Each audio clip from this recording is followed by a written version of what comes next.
কালকে অত্যন্ত গুরুত্বপূর্ণ এবং বিস্ফোরক একটি মিটিং হলো আমেরিকার স্পাই চিফ তুলসী গ্যাবার্ড এবং ভারতবর্ষের ন্যাশনাল সিকিউরিটি অ্যাডভাইজার অজিত দোভালের মধ্যে। সেই মিটিং এর পর দুপক্ষই কোনো বিষয় নিয়ে সরকারি কোনো বিজ্ঞপ্তি দেয়নি, কিন্তু একাধিক জার্নাল, নিউজ পেপার এবং পোর্টাল এই মিটিং এর নির্দিষ্ট কিছু এজেন্ডা এবং বিষয়বস্তু নিয়ে আমাদের সামনে বিভিন্ন আর্টিকেল প্রকাশ করেছে। এই আর্টিকেলগুলো ঘাটলে বোঝা যাবে অন্তত আগামী 4 বছরের জন্য ভারত এবং আমেরিকার প্রায়োরিটি লিস্টটা এই মিটিং থেকেই কিন্তু সেট হয়ে গেল। তুলসী গ্যাবার্টের সঙ্গে এটি প্রথম সরকারি মিটিং, যে মিটিংটি অজিত দোভাল করলেন কালকে গোপনভাবে। আজকে ভারতের প্রতিরক্ষা মন্ত্রী রাজনাথ সিং প্রকাশ্যে আরো একটি মিটিং করেন। সেই মিটিংয়ে হয়তো আমেরিকা ভারতের একাধিক অস্ত্র চুক্তি নিয়ে আলোচনা হতে পারে, F-35 ফাইটার জেট নিয়ে আলোচনা হতে পারে, কিন্তু আমার কাছে অত্যন্ত তাৎপর্যপূর্ণভাবে অজিত দোভাল এবং তুলসী গ্যাবার্টের মিটিংটাই অত্যন্ত গুরুত্বপূর্ণভাবে মনে হচ্ছে, কারণ এই মিটিং এর যে বিষয়গুলো উঠে এসছে তা ভারত, আমেরিকা, বাংলাদেশ, পাকিস্তান এবং সাউথ ইস্ট এশিয়ার পলিটিক্যাল ডমিনেন্স ভবিষ্যতে কোন দিকে যেতে চলেছে তা কিন্তু রূপরেখা একটা তৈরি হয়ে যায়। পরবর্তীকালে তুলসী গ্যাবার্ট, অজিত দোভালরা 20টি দেশের স্পাই চিফদের সঙ্গে একটি মিটিং করেন। সেই মিটিংয়ে যে নামগুলো আছে এবং সেই নামগুলো যদি আপনারা শোনেন নিঃসন্দেহে চমকে যেতে পারেন, কারণ বিশ্বের অত্যন্ত প্রথিতযশা স্পাই চিফ এই মিটিংয়ে কিন্তু অ্যাটেন্ড করেন। 28টা দেশের 28 জন প্রতিনিধি এই মিটিংয়ে কিন্তু উপস্থিত ছিলেন। পরবর্তীকালে রয়ের ন্যাশনাল সিকিউরিটি এজেন্সি এই মিটিংয়ের এই সত্যতা নিয়ে বিভিন্ন জায়গায় কনফার্ম করলেও আসলে এই মিটিংয়ে যে সরকারিভাবে কি আলোচনা হয়েছে তা কিন্তু আমাদের সামনে উঠে আসে না। এই মিটিংটি কার আদলে করা হয়েছে? জার্মানিতে মিউনিক সিকিউরিটি কনফারেন্স এবং সিঙ্গাপুরে যে সাংহাই লাইট ডায়ালগ হয় সেই আদলে কিন্তু এই ধরনের মিটিং করা হয়েছে। সেই মিটিং এর নাম দেওয়া হয়েছে global intelligence and security chiefs, অর্থাৎ বিশ্বের প্রথিতযশা সমস্ত দেশের স্পাই চিফ, যারা স্পাই এজেন্ট, স্পাই এর সর্বপ্রধান ব্যক্তি, তারাই কিন্তু এই মিটিং এ অ্যাটেন্ড করেন।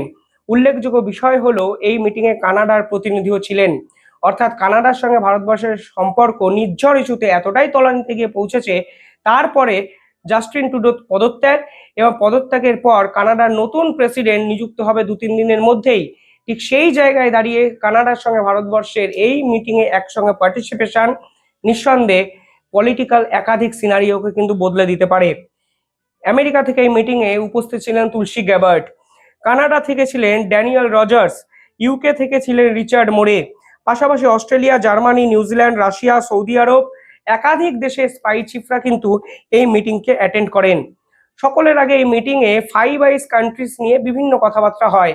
আপনারা জানেন এই 5 আইস কান্ট্রি বর্তমানে সব থেকে বেশি চর্চার বিষয় হয়েছে, কারণ কানাডাকে এই 5 আইস কান্ট্রির যে লিস্ট আছে সেখান থেকে বের করতে চেয়েছেন ডোনাল্ড ট্রাম্প। অর্থাৎ এই 5 আইস কান্ট্রিজ মানে হলো কানাডা, ইউকে, ইউএসএ, অস্ট্রেলিয়া এবং নিউজিল্যান্ড, এই সারি থেকে বের করতে চেয়েছে ডোনাল্ড ট্রাম্প। ডোনাল্ড ট্রাম্প মনে করেন কানাডার এই লিস্টে থাকার যোগ্যতাই কোনোভাবে নেই। আর এই মিটিংগুলো এতটাই গোপনে হয়, আপনারা যদি দেখেন এই 5 আইস কান্ট্রির এই চুক্তিটা, যা কিন্তু হয়েছিল দ্বিতীয় বিশ্বযুদ্ধের সময় 1940-এর পরবর্তীকালে, 1999 সালে এসে এই চুক্তি কিন্তু প্রকাশ্যে আসে। পরবর্তীকালে 2010-এ এসে আমরা জানতে পারি 5 আইস নামক এই 5টা রাষ্ট্র নিজেদের মধ্যে একে অপরের সঙ্গে একসঙ্গে থাকার প্রতিশ্রুতি দিয়ে একটি চুক্তি করে রেখেছে, তাও আবার 1940 সালের পর দ্বিতীয় বিশ্বযুদ্ধের সময়। অর্থাৎ এই স্পাই চিফের যে মিটিংগুলো হলো তা অত্যন্ত গোপনীয়তার সঙ্গে করা হয়েছে, এবং বিশেষজ্ঞরা বলছেন বাংলাদেশ ছিল এই ইস্যুর অন্যতম প্রধান একটা ইস্যু। কারণ যদি আপনি সাউথ ইস্ট এশিয়ার পলিটিক্স এবং ইন্দো প্যাসিফিক ওশিয়ানের সিকিউরিটিকে নিশ্চিত করতে চান, তাহলে বাংলাদেশকে নিয়ে আপনাকে আলোচনা করতেই হবে, কারণ বাংলাদেশকে ছাড়া আপনি এই অঞ্চলকে ভাবতেই পারেন না। পাশাপাশি এই মিটিং এ কি কি বিষয় আলোচনা করা হয়েছে? ইন্দো স্পেসিফিক রিজনে সিকিউরিটিতে, আপনি বলেই দিলাম এখানে বাংলাদেশের সিকিউরিটি পারপাসটা অত্যন্ত ইম্পর্টেন্ট হয়ে যায়, কারণ বাংলাদেশের বর্তমান অবস্থা এটা নিঃসন্দেহে ভারতের কাছে খুব একটা আশার আলো কিন্তু ভারত দেখতে পারে না। এই বাংলাদেশ বর্তমানে পুরো জামাতিদের দখলে চলে গেছে। সব থেকে উল্লেখযোগ্য বিষয় হলো মোহাম্মদ ইউনেস এই বাংলাদেশের রাষ্ট্রপ্রধান হয়ে দিনের পর দিন পাকিস্তানকে প্রমোট করে যাচ্ছেন। পাকিস্তানের আইএসআই এর লোক কিন্তু বাংলাদেশে চলে গেছে। এই বাংলাদেশে পাকিস্তানের সেনাবাহিনী গিয়ে বাংলাদেশ সেনাবাহিনীকে ট্রেন করার একটা পরিকল্পনা শুরু করে দিয়েছে। শুধু তাই নয়, বাংলাদেশের বর্তমান সেনাপ্রধানকে সরানোর ভয়ঙ্কর ষড়যন্ত্র করেছিল আইএসআই, যা কিন্তু ভেস্তে দিয়েছে বর্তমান বাংলাদেশের সেনাপ্রধান। এমনকি 12 থেকে 15 জন সেনাকর্তাদের নজরদারি শুধু করেছেন তাই নয়, আইএসআই এর সঙ্গে যিনি যোগসাজশ রাখছিলেন সেই সেনাপ্রধানকেও কিন্তু কার্যত সেনাবাহিনী থেকে একঘরে করে দেওয়া হয়েছে বাংলাদেশে। অর্থাৎ বাংলাদেশের এই অবস্থা নিঃসন্দেহে তুলসী গ্যাবার্ট এবং অজিত দোভালের এজেন্ডার অন্যতম গুরুত্বপূর্ণ অংশ ছিল, এরকমই মনে করেছে আন্তর্জাতিক মহলের একাধিক সংবাদপত্র। President Trump, through his first administration in the presidency, and it continues now, has been very clear about his commitment to defeating this threat of Islamist terrorism that has unfortunately plagued us, has and continues to pose a direct threat to the American people. But we see how it's been impacting people here in India, in Bangladesh, currently ongoing in Syria, Israel, and different countries in the Middle East. So this is a threat that I know Prime Minister Modi also takes seriously, and one where the leaders of our two countries will work together to try to identify and defeat. আর Indo Pacific Asian নিয়ে আলোচনা এলে যদি শ্রীলঙ্কার security নিয়ে কথা হয়, তাহলে বাংলাদেশের শ্রীলঙ্কা এবং পাকিস্তান অন্তর্গত এই যে সিকিউরিটি অঞ্চল রিজন, এইগুলো টপকে আপনি কিন্তু কথা বলতে পারবেন না। এবং আপনারা সহজেই বুঝতে পারছেন আমেরিকার এবং স্পাই এজেন্সির এই মিটিংয়ে বাংলাদেশ সম্পর্কে ভারতের বক্তব্য কি হতে পারে। বিভিন্ন জায়গায় এও খবর প্রকাশিত হয়েছে, বর্তমানে বাংলাদেশের সংখ্যালঘুদের উপর যেভাবে অত্যাচার করা হচ্ছে এবং মোহাম্মদ ইউনূসের আমলে যেভাবে হিজবুত তাহিরের মতো মানে জঙ্গি সংগঠন মাথাচাড়া দেওয়ার চেষ্টা করছে, ঠিক সেখানে বাংলাদেশের পরিস্থিতিকে ঠান্ডা করা প্রয়োজন।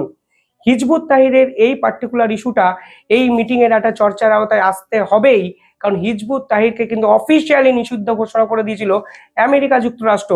আর সেই হিজবুত তাহিরের মিছিলে বাংলাদেশ কিন্তু কেঁপে গেছে এক সপ্তাহ আগে। শুধু তাই নয়, এই হিজবুত তাহির ওপেনলি এসে বলেছে তারা মোহাম্মদ ইউনূসকে বসানোর জন্য যে ছাত্র আন্দোলন শুরু হয়েছিল তাকে তারা প্রত্যক্ষ সমর্থন করে রাস্তায় নেমেছিল।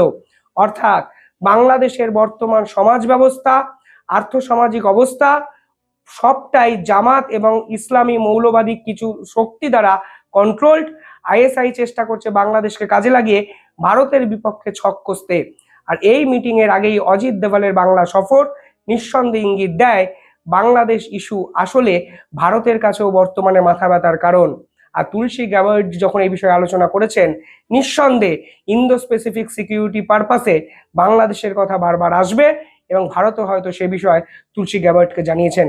সেকেন্ড যে বিষয়টা নিয়ে সবার আগে কথা হয়েছে, তাতেও আপনি ঘুরে ফিরে দেখবেন এখানেও বাংলাদেশ মানে পরিস্থিতি আসতে বাধ্য। দুই দেশের মধ্যে কাউন্টার টেরোরিজম এফোর্ট নিয়ে কথা হয়েছে। কাউন্টার টেরোরিজম এফোর্ট অর্থাৎ সীমান্ত হত্যা, দিনের পর দিন টেরোরিস্ট ঢুকিয়ে ভারতকে অশান্ত করার ছক করেছে এই বর্তমান সময় দুটো রাষ্ট্র, একটি পাকিস্তান এবং বর্তমান সময়ের বাংলাদেশ। চিকেন স্নেককে কেড়ে নেব, সেভেন সিস্টার্সকে আমরা অশান্ত করব, জেল থেকে ছেড়ে দেব আনসারুল্লাহ বাংলার প্রধান নেতাকে, একের পর এক জঙ্গি সংগঠনের নেতাকে জেল থেকে ছেড়ে দেওয়া হবে এই বর্তমান বাংলাদেশে। আর কাউন্টার টেরোরিজম নিয়ে যখন কথা বলা হবে, সাউথ ইস্ট এশিয়ার সিকিউরিটি নিয়ে যখন কথা বলা হবে, তখন এই মোহাম্মদ ইউনূসের দৈন্য দশা কিন্তু এস্টাবলিশড হবেই। এবং অজিত দোভাল সেই রিপোর্টই কিন্তু দিয়েছেন, যে একাধিক জার্নাল কিন্তু প্রকাশ করেছে। 3 নম্বর যে ইস্যুটি তারা একে অপরের মধ্যে ডিসকাস করেছে তা হলো ট্রান্সন্যাশনাল ক্রাইমস। কিছুদিন আগে মিজোরামে একটি রিপোর্ট প্রকাশিত হয়েছিল, সেখানে বলা হয়েছিল 2000 জন বিদেশি মিজোরামে এসছেন, ভারত থেকে তারা বর্ডার টপকে মায়ানমারে চলে গেছেন এবং তারপরে তারা ভারতে ফিরে এসেছেন কি আসেননি তার কোনো ট্রেস পাওয়া যায়নি। এমনকি উত্তর পার্বত্য অঞ্চলে এমন কিছু ইকুইপমেন্টস পাওয়া গেছে যা সরাসরি আমেরিকা দ্বারা ম্যানুফ্যাকচার্ড।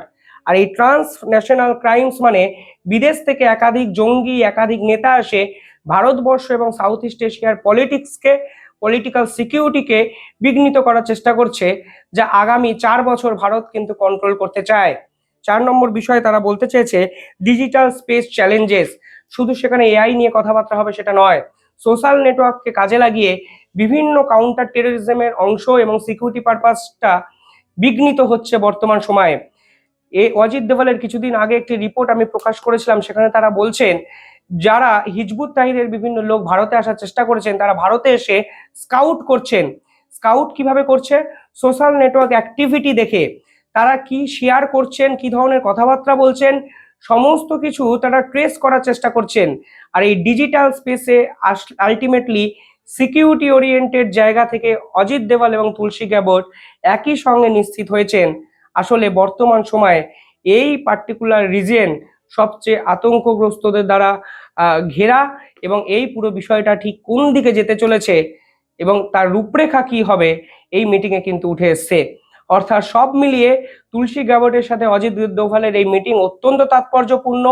তখন তাৎপর্যপূর্ণ কারণ নরেন্দ্র মোদী যখন পাকিস্তানকে নিয়ে বার্তা দিচ্ছেন, বাংলাদেশ থেকে একটা ভারতের সঙ্গে একর সঙ্গে চলার একটা বার্তা আসছে। জয়শঙ্কর বাংলাদেশকে হুঁশিয়ারি দিয়ে বলেছেন সম্পর্ক শেষ। সেনাপ্রধান বলেছেন এই সরকারের সঙ্গে কোনো সম্পর্ক রাখা হবে না। পাশাপাশি আমেরিকা পাকিস্তানের পাসপোর্টকে ব্যান করতে শুরু করে দিয়েছে। মানে সব মিলিয়ে একে অপরের উপর ডিপেন্ডেন্ট হয়ে এই জিওপলিটিক্যাল পলিসিটা এই সাউথ ইস্ট এশিয়ার পলিটিক্সে কিন্তু এখন চলছে, যেখানে ভারত কালকে স্পষ্টভাবে বুঝিয়ে দিয়েছে এই অঞ্চলে ভারত কি চায়। ভারতের কথাই এই অঞ্চলে অন্তত শেষ কথা হবে, কারণ সাউথ ইস্ট এশিয়ার যদি আপনি কাউন্টার টেররিজম বন্ধ করতে চান তাহলে ভারতের কথা আপনাকে শোনা ছাড়া আপনার কাছেও কিন্তু কোনো অপশন নেই। আমেরিকা চায়নার সঙ্গে কথা বলতে পারবে না, ডিল করতে পারবে না। ফলে অজিত দোভালের এই বৈঠক নিঃসন্দেহে আগামী 4 বছরের জন্য অন্তত সন্ত্রাসবাদের জন্য একটি নতুন সন্ত্রাসবাদ মোকাবিলার জন্য একটা নতুন রূপরেখা তৈরি হয়ে গেছে বলে আন্তর্জাতিক বিশেষজ্ঞরা কিন্তু মনে করছেন। আপনারা কি ভাবছেন কমেন্টে জানাবেন।